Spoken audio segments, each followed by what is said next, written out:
Enjoying watching you eat. Thank you. Thanks, Greg. Yeah.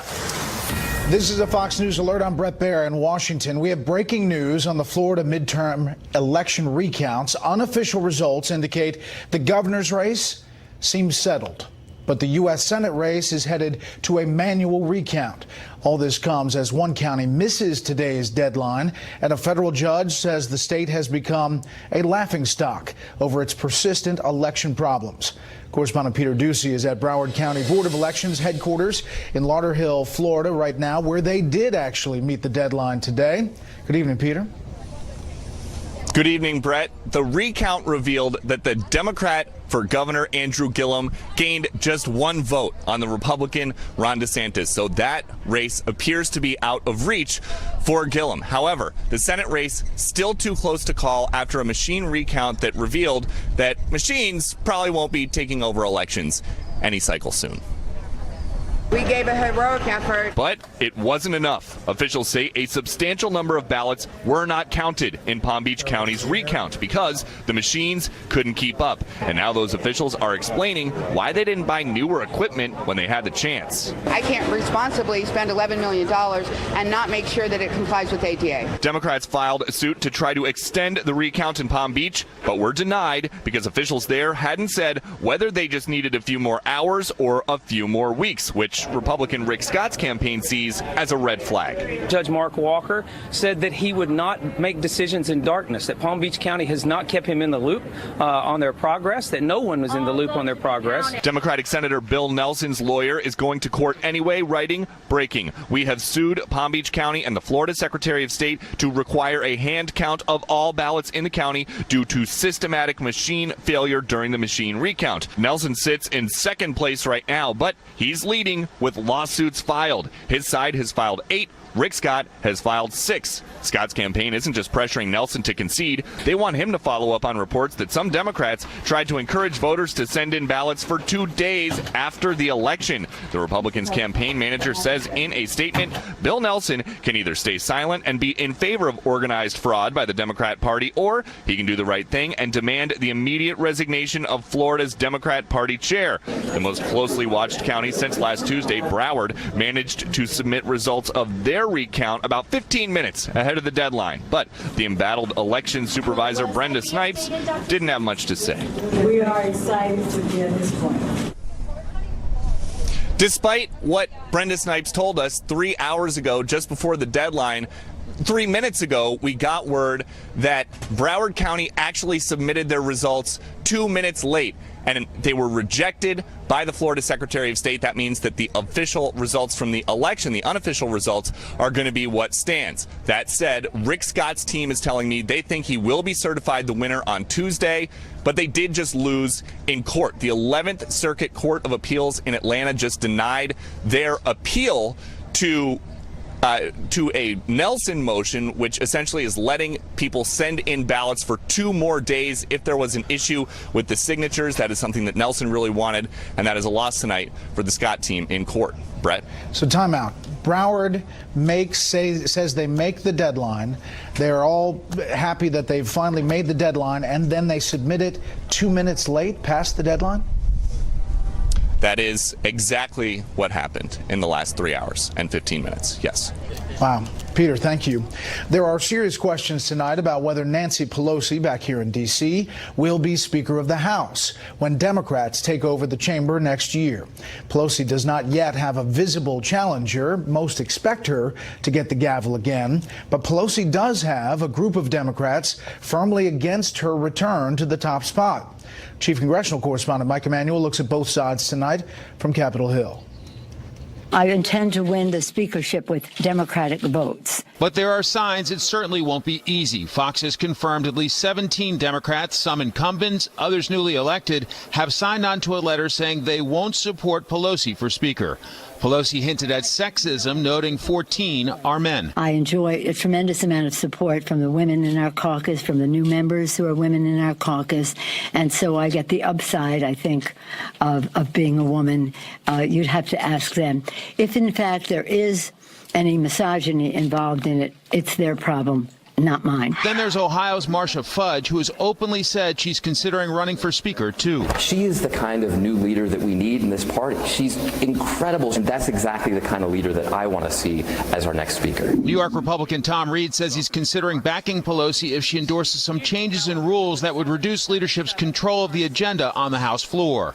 If Pelosi finds a way to round up the votes, her colleagues note she'll have the challenge of leading a spirited group of freshmen. We've got to make sure that we have got processes in place in the caucus, that the voices are heard.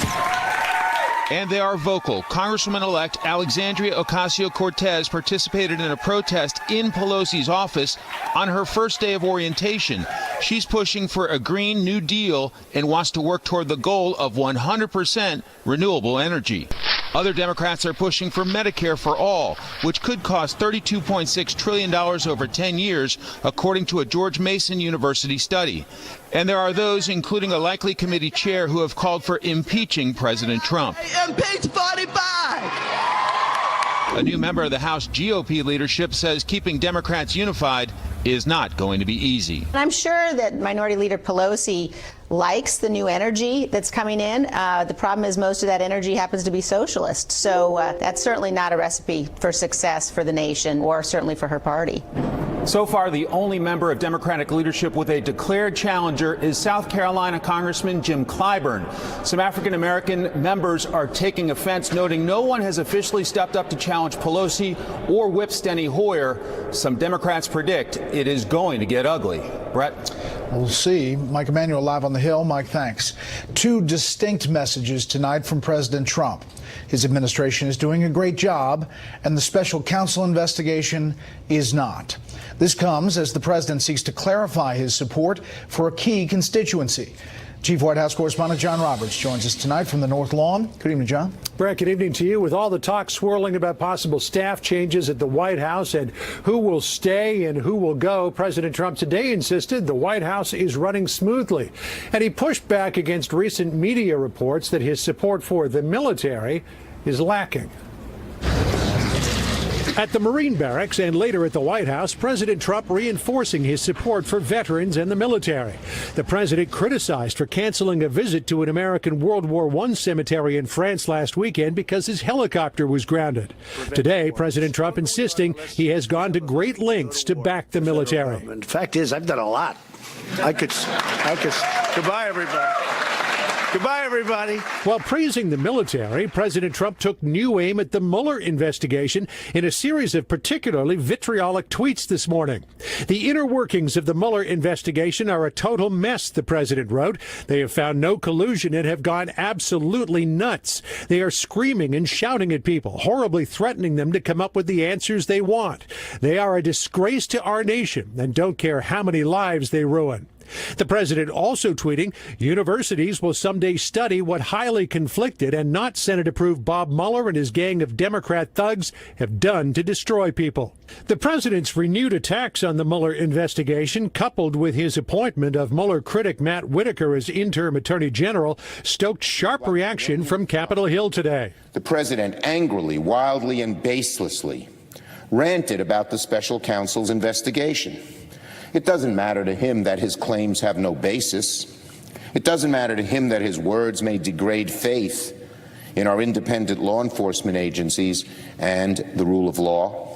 He proceeds only according to self-interest. Democrats have called on Whitaker to recuse himself from overseeing the Mueller investigation. After Whitaker met with Republican Senator Lindsey Graham today, Graham saw no reason for him to do that. He believed he did not have a reason to recuse himself legally or factually. Nothing I've seen would require him to be recused. I think he's got the background and the judgment to fulfill this job. Graham also shot down Republican Senator Jeff Flake's threat to vote against the president's judicial nominees unless the Senate takes up legislation to protect the Mueller investigation. Graham insisting he sees no need. I do not want to hold judges hostage. After having talked to Mr. Whitaker and the president, I have zero concern that Mr. Mueller's job is in jeopardy. President Trump and his attorneys are still weighing whether to give special counsel Robert Mueller written answers to questions about the Russia investigation. If they agree, it could happen as soon as tomorrow. There is no sense of urgency here at the White House to find a permanent replacement for Attorney General Jeff Sessions. White House officials say under the statute, Matt Whitaker can stay there as the interim Attorney General for at least 200 days. And it appears, Brett, they like him just exactly where he is. John Roberts live on the North Lawn. John, thanks. A federal judge has ruled Hillary Clinton must answer more questions under oath about her controversial email setup during her time as Secretary of State. The judge says Clinton has 30 days to elaborate on the creation of that system and some of her past comments about it.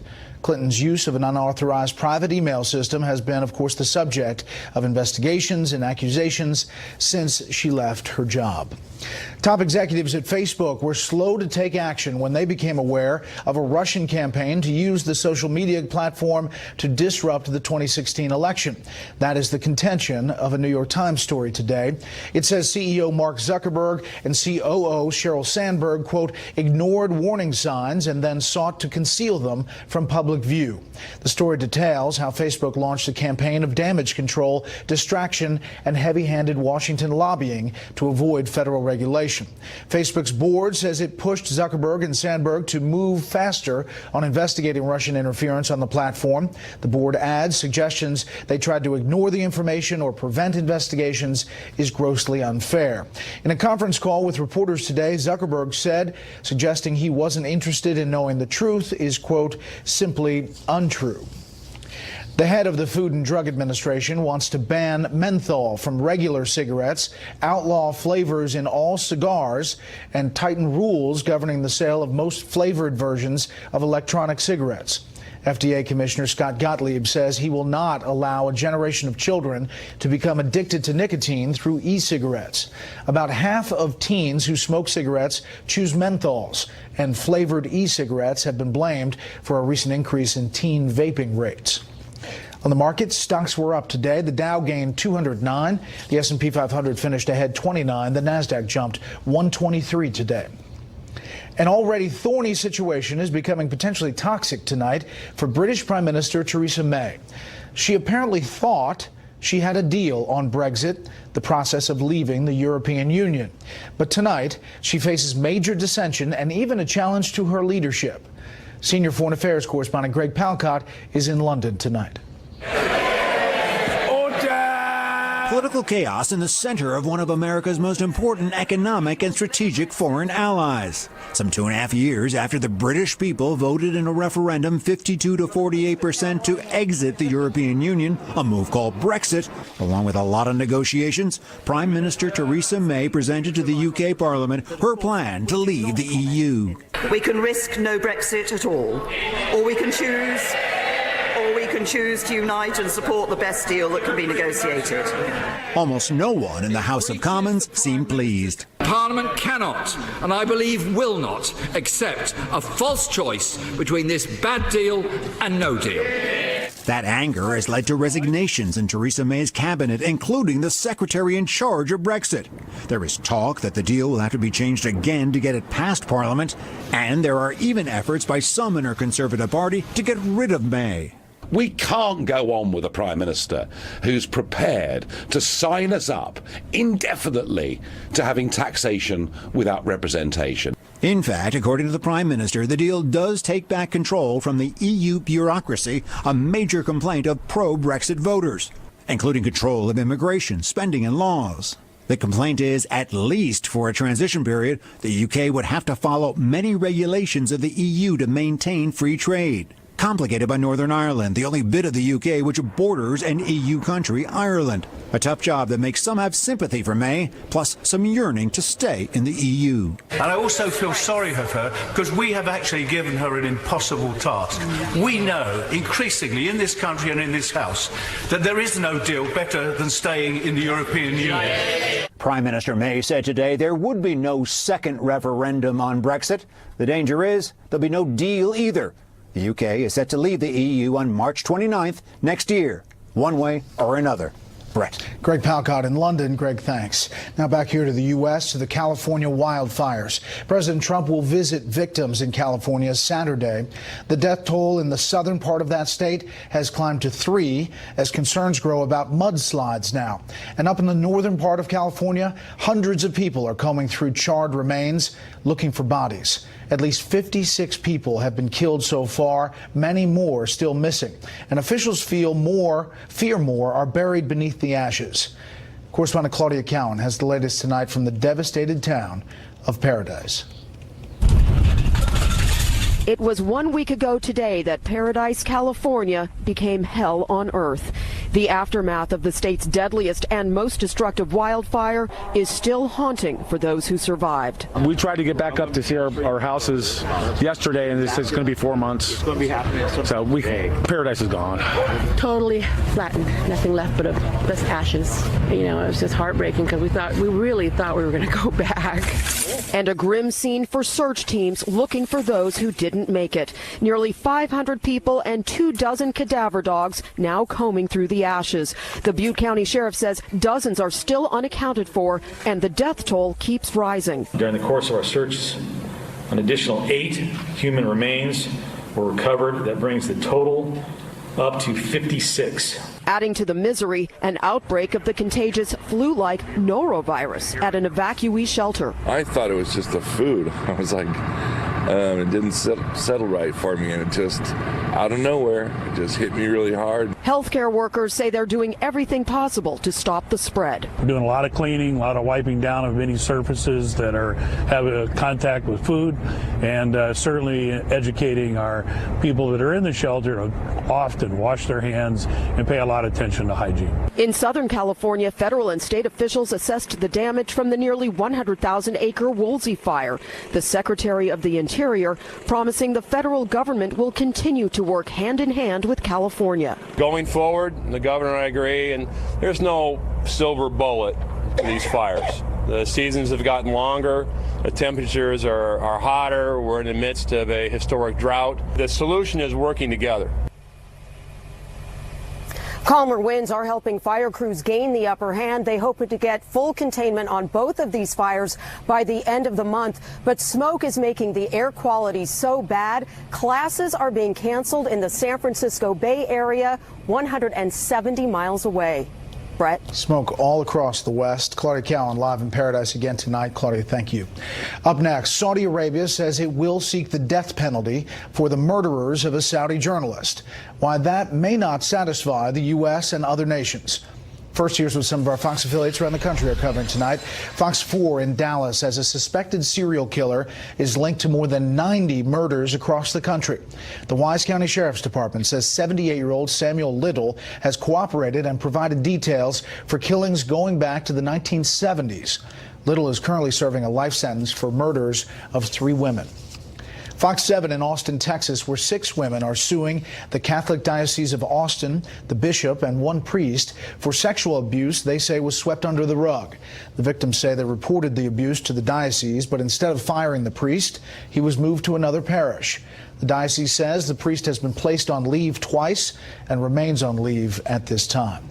And this is a live look at Orlando from our Fox affiliate there, Fox 35. Saudi Arabia's top prosecutor says he will seek the death penalty for 5 suspects accused in the murder of journalist Jamal Khashoggi at the kingdom's consulate in Turkey. But Turkish officials are not satisfied, and the Trump administration is exerting even more economic pressure against the Saudis. Correspondent Benjamin Hall tells us where things stand right now. 6 long weeks after Khashoggi was murdered, his killers are being charged and the U.S. is responding. During a rare press conference, the Saudi prosecutor indicted 11 Saudis for involvement in his murder and called for the death penalty for 5.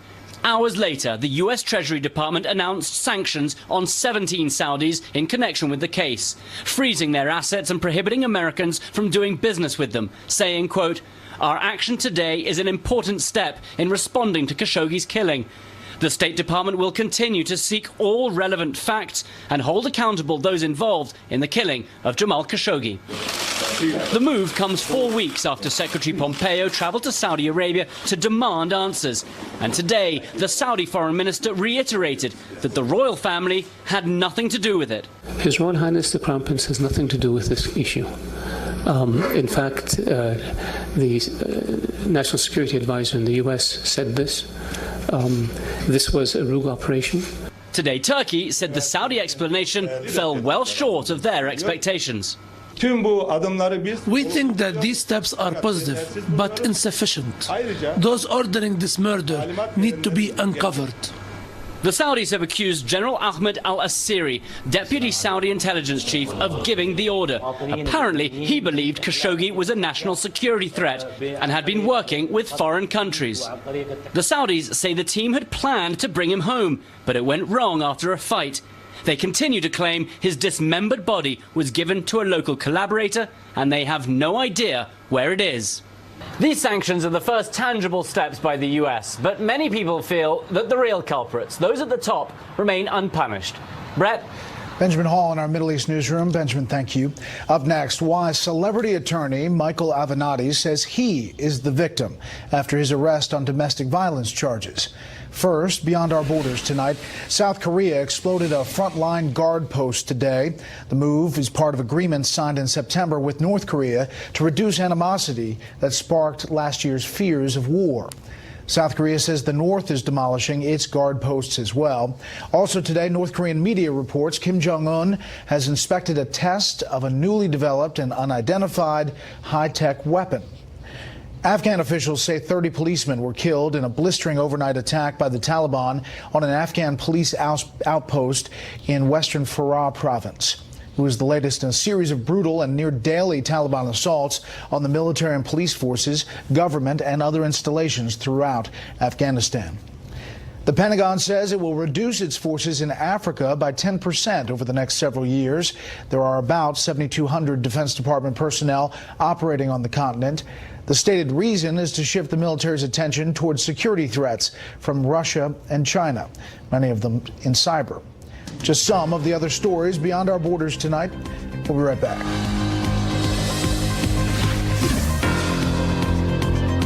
Celebrity attorney, Trump critic, and possible presidential candidate Michael Avenatti says tonight he is the victim after his arrest on a domestic violence charge. Chief correspondent Jonathan Hunt has more on the allegations and what Avenatti is saying. I have never struck a woman. I never will strike a woman. A sharp statement from the lawyer known for sharp suits and sharp elbows. Michael Avenatti was released from police custody last night on $50,000 bail and headed straight to waiting TV cameras to dismiss the allegations against him as untrue and as an attempt to besmirch his reputation. I am not going to be intimidated from stopping what I am doing. The incident allegedly happened at Avenatti's Los Angeles apartment, and police say there were visible injuries to the alleged victim. That person has not been publicly identified. Avenatti's estranged wife said she was not involved, and his first wife defended him in a tweet, saying he has never been abusive and, quote, is a good man. Avenatti became famous representing Stormy Daniels, the porn actress who alleges she had an affair with Donald Trump in 2006. Daniels issued a statement today saying she will reserve judgment regarding what she termed serious and troubling allegations against Avenatti, adding, quote, I do not condone violence against women, and if these allegations prove true, I will be seeking new representation. Avenatti also represents Julie Swetnick, who controversially accused now Supreme Court Justice Brett Kavanaugh of abusing women. Kavanaugh's supporters accused Avenatti then of ignoring the premise of the presumption of innocence, something Avenatti now wants for himself, tweeting today to complain about, quote, bogus facts and saying there is a lot of inaccurate reporting out there. Avenatti has openly talked about mounting a 2020 presidential bid, an ambition that even with the presumption of innocence will be complicated by these allegations. Brett? Jonathan, thank you. Now to the border. Hundreds of the first wave of people from several caravans traveling through Mexico are at the Tijuana border tonight. National correspondent William Lajeunesse is in Tijuana tonight. Hundreds of migrants rolled into Tijuana Thursday, seeing U.S. soil for the first time.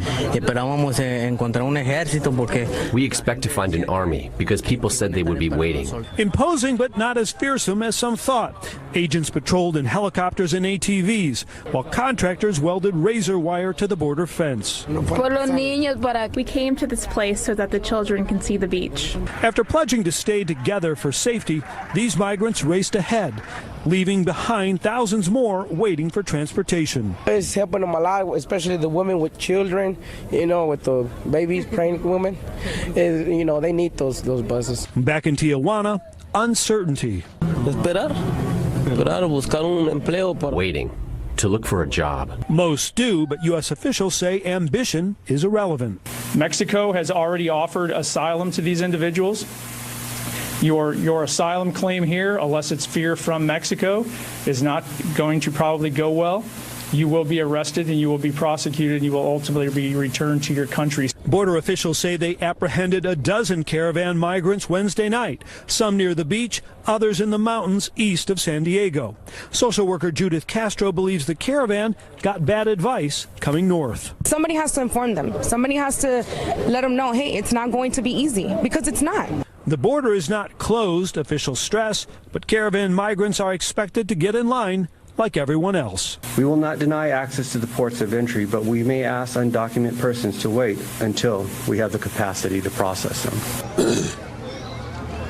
So the shelters here in Tijuana are full, so the city opened this sports park for the immigrants. Also, we are told, U.S. officials, that the asylum services at the port of entry, those are also at capacity. A 6-week wait for an interview. What does it mean for the caravan? Well, it could be a long time here as they compete for food and shelter space, and U.S. officials fear that many will grow impatient, Brett, and simply rush or try to go to the border illegally in large groups in vulnerable areas.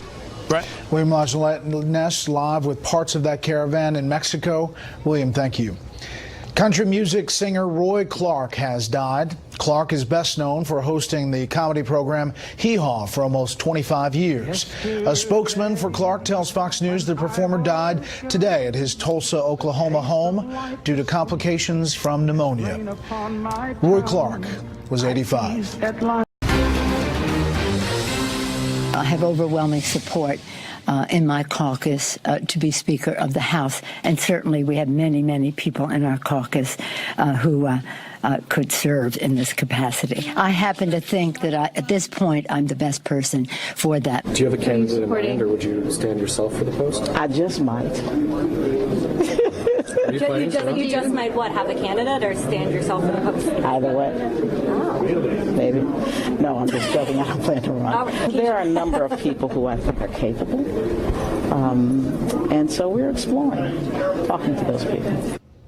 Marcia Fudge from Ohio saying she just might stand for a candidate for Speaker up against Nancy Pelosi. As you take a look at the 17 Democrats who've signed a letter saying they will not support Pelosi for Speaker, 12 are incumbents, including Marcia Fudge, and 5 are incoming members. Nancy Pelosi hinting at sexism, noting that 14 of them are men today. But is she in trouble? The Monmouth poll recently out says her job performance at 17% of those polled. And the question, should Democrats select Pelosi as House Speaker? Again, the big 17% says select Pelosi. Someone else, 45%, no opinion there.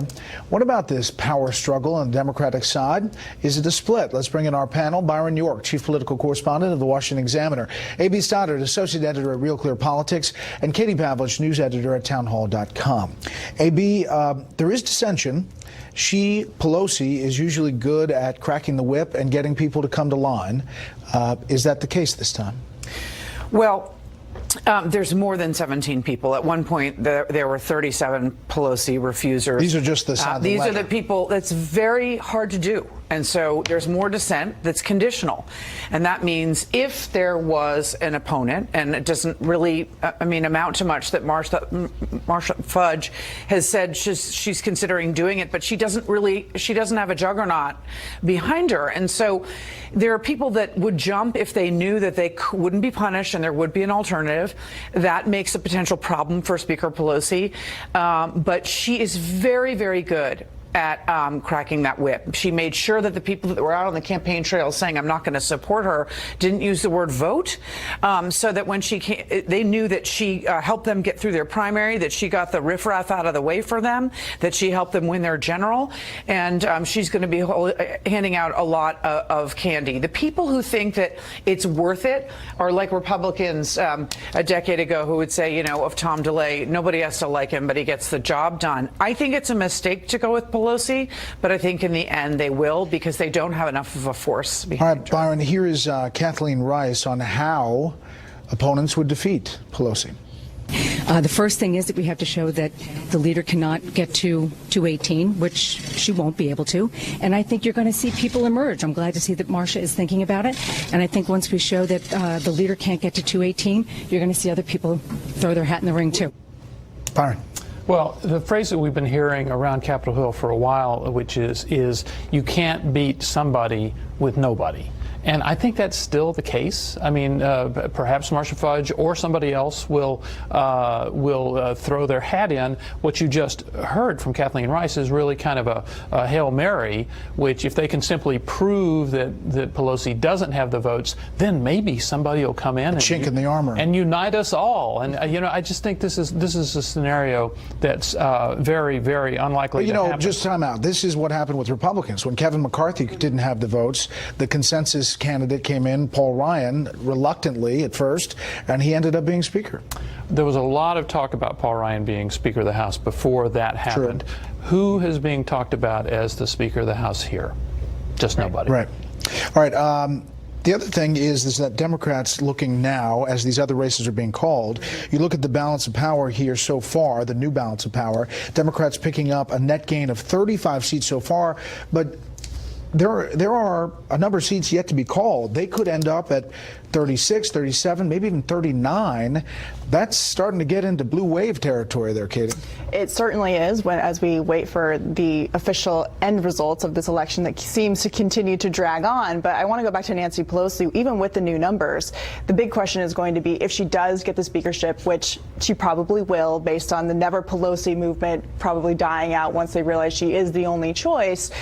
When it comes to her future and working in that coalition, we have to question whether she still has the magic touch. Is she still going to be able to keep her coalition together? Is she going to spend more time wrangling Democrats with this new incoming freshman class of Alexandria Ocasio-Cortez, who was at her office the first day she was in Washington, D.C.,